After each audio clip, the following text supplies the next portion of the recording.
हल निकालने की गुणनखंड विधि। गुणनखंड विधि में दो दो के ब्रैकेट बनाए थे, उसको तोड़ा था ना, ठीक है। गुणनखंड विधि के बाद अब कौन सी आएगी? सूत्र विधि।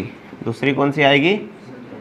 सूत्र विधि। सूत्र विधि कौन सी है? जिसमें ये लगता है द्विघात सूत्र। द्विघात सूत्र किसने बनाया था? श्रीधराचार्य ने। इसका क्वेश्चन आता है 1 नंबर में ना, पिछली बार भी आया। क्या है द्विघात सूत्र? इसमें डायरेक्ट एक्स की वैल्यू निकलती है बराबर, एक बार माइनस भी लेते हैं, फिर प्लस माइनस हो जाता है, फिर लगता है लंबा वाला रूट। क्या लगता है? ये रूट। रूट में क्या है? बी स्क्वायर है माइनस क्या है? 4a और c, और बटा में क्या हो जाता है? 2 और a। ये ए बी सी कहाँ से निकलते हैं? तो ये निकलते हैं आपके कहाँ से? व्यापक समीकरण से। कहाँ से निकलते हैं? व्यापक समीकरण क्या है आपकी?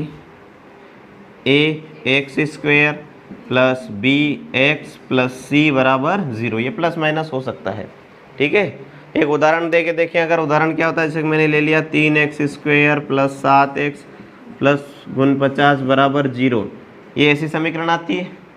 तो उसमें जो एक्स स्क्वायर के साथ रहेगा वो क्या रहेगा आपका? a। जो नॉर्मल x के साथ रहेगा वो क्या रहेगा आपका? b। जो किसी एक्स वाई के साथ नहीं रहेगा वो आपका क्या रहेगा? c। बस ये वैल्यू निकल गई, ये इसके अंदर रखना और इसको हल कर देना, डायरेक्ट आंसर आ जाएगा। ये और सिंपल रहता है उससे, दोनों सिंपल ही है, तो कर लोगे। अब इसमें एक चीज़ आती है अस्तित्व की। क्या आती है? अस्तित्व ये होता है कि ये सूत्र देखो, ये इसमें क्या लिखा हुआ है? x बराबर minus b plus minus under root b square minus 4ac upon 2 और a। ये है खास अस्तित्व का, ठीक है। अब इसमें से ये वाली चीज़ अगर अपन उठा के रख ले, कौन सी? सिर्फ बी स्क्वेयर माइनस 4ac, इसको उठा के मैं देख रहा हूँ, ठीक है। इसको अपन कब हल कर सकते हैं? अभी तक हमने पढ़ा है कि अगर रूट में 64 आ गया, ऐसा 64, तो उसका डायरेक्ट लिख सकते हैं अपन 8।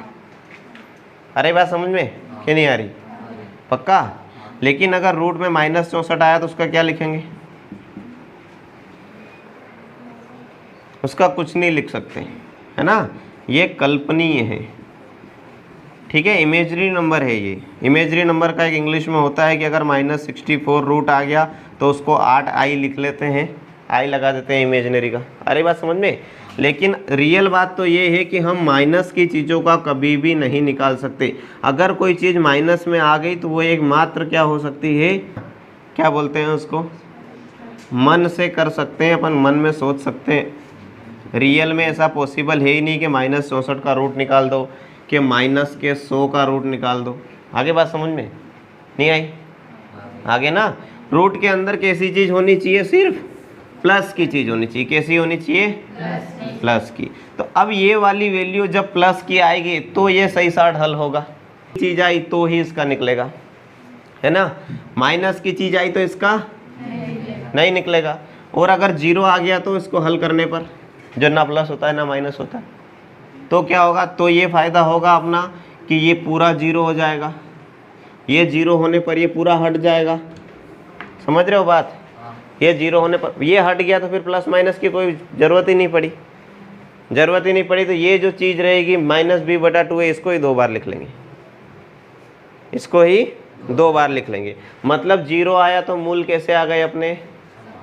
समान। आगे बात समझ में? अब देखो ध्यान से, क्या था वापिस? ये b, उसको लिख लेते हैं अपन किसी भी चीज़ के बराबर। समझ लो मैं d के बराबर लिखता हूँ, d बराबर बी स्क्वेयर माइनस 4ac। तो ये अगर d 0 से बड़ा आया, 0 से बड़ा समझते हो? प्लस, है ना। d अगर प्लस का आया तो क्या रहेगा? वास्तविक, जिसको अपन निकाल सकते हैं, है ना। इस डायरेक्ट d की वैल्यू निकाल के देख लेंगे अपन। अरे बात समझ में। और ये d हल करने पर कैसा आया? माइनस का आया, तो क्या आएगा? ये काल्पनिक, है ना, वास्तविक नहीं है। अरे बात समझ में। और अगर इस d की वैल्यू क्या आ गई? 0 आ गई, तो ये क्या आएगा? समान एवं वास्तविक। वास्तविक तो है ही सही, समान एवं वास्तविक। तो इन 2 केस में हम निकाल सकते हैं। किसमें? एक तो 0 वाले में निकाल लेंगे, बस 2 लिख देंगे, वो उत्तर रहेगा। और एक प्लस वाले को अभी हल करके देखा अपन ने, ऐसा निकाल सकते हैं। लेकिन ये माइनस वाला आ गया तो इसको नहीं निकाल सकते, है ना। अब ये जो पूरा मैटर था इसको बोलते हैं हिंदी में विविक्त कर। क्या बोलते हैं? लिखो इसको, विविक्त कर। विविक्त कर को काई से डिनोट किया जाता है? टी से। अब अगर प्रश्न आया घूम के कि अगर विविक्त कर का मान शून्य है तो मूल कैसे होंगे, तो आप क्या लिखोगे? समान एवं वास्तविक, है ना। एक नंबर में अगर क्वेश्चन आ गया कि विविक्त कर का मान, अगर समीकरण के विविक्त कर का मान शून्य है तो ये शून्य है, तो शून्य में क्या होता है, ये खत्म हो जाता है, -b/2a रह जाता है।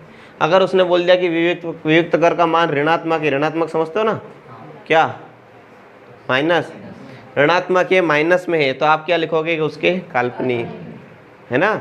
और उसने लिख दिया धनात्मक पूर्णांक है, तो आप क्या लिखोगे? वास्तविक। कर दोगे ठीक एक नंबर वाले में? दिक्कत तो नहीं रहेगी अब किसी को भी?